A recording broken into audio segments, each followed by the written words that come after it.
तो दोस्तों आज हम लोग हेड के बारे में पढ़ेंगे HTML के, जो कि मोर इम्पॉर्टेंट सेक्शन है HTML का। HTML हेड जो कि बहुत ही इम्पॉर्टेंट पार्ट है HTML डॉक्यूमेंट का। आपके वेब पेज के ऊपर जितने भी डॉक्यूमेंट कंटेंट उसके अंदर होता है, ठीक है, वो किसी भी टाइप का जो भी कंटेंट आप पेज के अंदर डालते हैं वो सारी चीज़ें हम HTML हेड के अंदर डिफाइन करते हैं। ये सारी चीज़ें आगे चल के हम लोग देखेंगे किस तरीके से SEO के अंदर काम आती है, ठीक है, किस तरीके से हम चीज़ों को बिल्डअप करते हैं सर्च इंजन के लिए, ठीक है।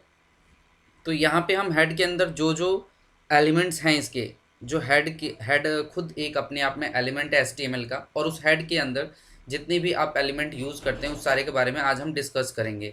सो आइए दोस्तों हम इसे स्टार्ट करते हैं।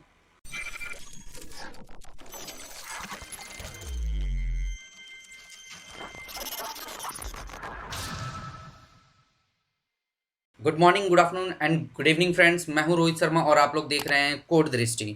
सो यहाँ पे HTML हेड एलिमेंट को हम देखेंगे। यहाँ पे जो HTML का हेड होता है वो आपका कंटेन करता है जितना भी मेटा डेटा होता है उन सब को। ये जो आपका हेड होता है, हेड टैग जो होता है, वो हेड टैग आपका HTML और बॉडी के बीच में आपका डिफाइन किया जाता है, और मेटा डेटा जो होता है वो HTML डॉक्यूमेंट्स के ही से ही रिलेटेड होता है। मेटा डेटा जो भी हम डिफाइन करते हैं वो कभी भी डिस्प्ले नहीं होता आपके ब्राउज़र के अंदर, ठीक है फ्रेंड्स। और इसके अंदर जो भी यहाँ पे हम मेटा डेटा के अंदर जो भी एलिमेंट्स यूज़ करते हैं उसमें मैं आपको बताता हूँ क्या क्या होता है। उसके अंदर टाइटल होता है, आपका स्टाइल होता है, मेटा होता है, लिंक्स होते हैं एंड स्क्रिप्ट्स होते हैं एंड बेस होते हैं, राइट। यहाँ पे हम एक एक करके देखेंगे title, style, Meta, link and scripts को। सो यहाँ पे हम लोग इस चीज़ को देखेंगे कि टाइटल हम कैसे डिफाइन करते हैं HTML हेड के अंदर। जैसे यहाँ पे अभी आप हम लोग देख रहे हैं कि टाइटल है, टाइटल के अंदर हम लोग यहाँ पे पेज का टाइटल यहाँ डिफाइन कर रहे हैं। लाइक आज का जो ट्यूटोरियल हमारा हम वो डिफाइन कर रहे हैं हेड एंड अपने कोड दृष्टि। उसके बाद इसे हम जाके जब रिफ़्रेश करेंगे तो हम यहाँ पे देखेंगे, यहाँ पे जैसे मैंने बताया कि मेटा डेटा दिखाई नहीं देता है ब्राउज़र के अंदर। यहाँ पे मेटा डेटा नहीं दिख रहा है, लेकिन आप यहाँ पे अगर ब्राउज़र के अंदर यहाँ पे देखेंगे तो देखिए इस डॉक्यूमेंट का एक टाइटल आ गया, हेड कोड दृष्टि, राइट। यही चीज़ आपका सर्च इंजन के अंदर भी जब ये पेज आपका क्रॉल होगा, अगर हम इसका एसईओ करते हैं तो यही पेज का टाइटल आपका वहाँ पे शो ऑफ होता है। दूसरा जो टैग है उसके बारे में हम लोग देखेंगे। यहाँ पे टाइटल हमने देखा, अब यहाँ से हम स्टाइल देखेंगे। जो मैंने आपको प्रीवियस वीडियोस में मैंने आपको बताया है यूज़ करके किस तरीके से हम स्टाइल एलिमेंट का यूज़ करते हैं। यहाँ पर हम यहाँ पे अब कुछ भी यहाँ पे हम चाहें तो यहाँ पे जैसे हम क्लास एक डिफ़ाइन करते हैं ए, और यहाँ पे हम जो भी CSS राइट डाउन करना चाहें हम राइट डाउन कर सकते हैं, ठीक है। यहाँ पे हम स्टाइल टैग का यूज़ करके ही यहाँ पे हम इंटरनल CSS राइट डाउन करते हैं। तो स्टाइल एलिमेंट जो है वो आपका हेड का एक पार्ट हो गया, लेकिन इसको भी अगर हम ब्राउज़ करके यहाँ पे देखेंगे तो आपको यहाँ पे ब्राउज़र में नहीं शो होगा, लेकिन अगर हम इसका यूज़ इस पेज के ऊपर कर रहे हैं तो वो हमें इफेक्ट मिलेगा, ठीक है। अब यहाँ पे हम दूसरा आगे देखते हैं स्क्रिप्ट। स्क्रिप्ट टैग का यूज़ करके भी मैंने आपको प्रीवियस वीडियोज़ में अपने दिखाया है, जो जावा स्क्रिप्ट का हमारा ट्यूटोरियल है उसमें मैंने आपको दिखाया है, उसमें आप लोग पढ़ सकते हैं इसको। स्क्रिप्ट टैग का सेम इस तरीके से यहाँ पे यूज़ होता है, और यहाँ पे आप जावा स्क्रिप्ट का कोड राइट डाउन कर सकते हैं, जावा स्क्रिप्ट एंड जे क्वेरी का, ठीक है। जे क्वेरी का यहाँ पे कोड आप राइट डाउन कर सकते हैं। सो यहाँ पे हमने तीन चीज़ें देखी, टाइटल, स्टाइल, स्क्रिप्ट एंड यहाँ पे थर्ड वन हम देखेंगे यहाँ पे मेटा।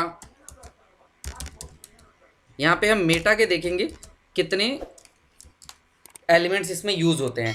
जैसे कि इस ब्राउज़र का अगर हमें बताना है, ब्राउज़र को बताना है कि इस पेज का ऑथर कौन है, ठीक है, इसके डॉक्यूमेंट्स क्या हैं, इसके कीवर्ड्स क्या हैं, तो वो सारी चीज़ें हम यहाँ पे डिफ़ाइन करते हैं।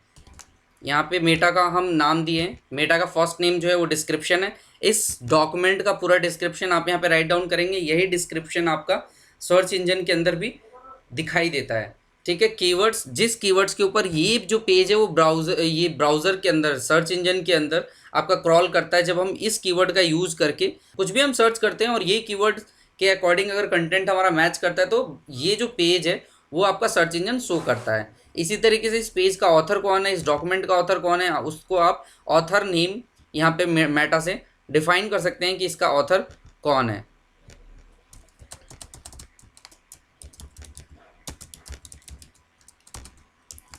यहाँ पे आप देख सकते हैं कि यहाँ पे हमने मेटा और इसके अंदर जो मेटा नेम लिया है वो ऑथर लिया है। इस कंटेंट का, इस डॉक्यूमेंट का ऑथर कौन है इसको आप डिफाइन कर सकते हैं यहाँ पे नाम दे करके, जो मैंने यहाँ पे दिया है रोहित शर्मा जैसे मैंने नाम दिया है।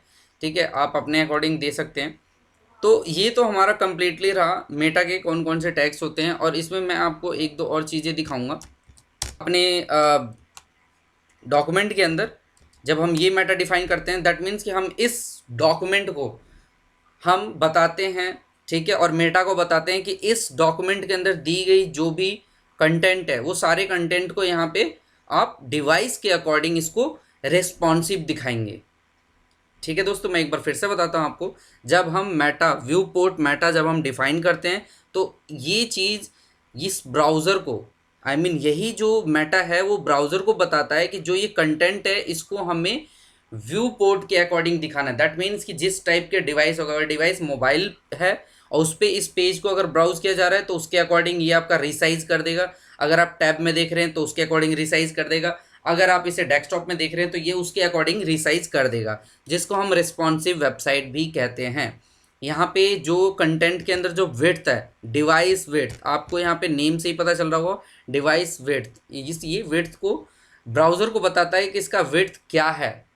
ठीक है, ब्राउज़र को ये बताता है, ठीक है, कि विड्थ क्या है, ये उसके अकॉर्डिंग शो करता है। इनिशियल स्केल 1.0 देते हैं कि जब पेज आपका लोड होता है तो उसका जूम लेवल क्या होगा, तो इसका जूम लेवल है 1, यानी इनिशियल जो है वो 1 होगा।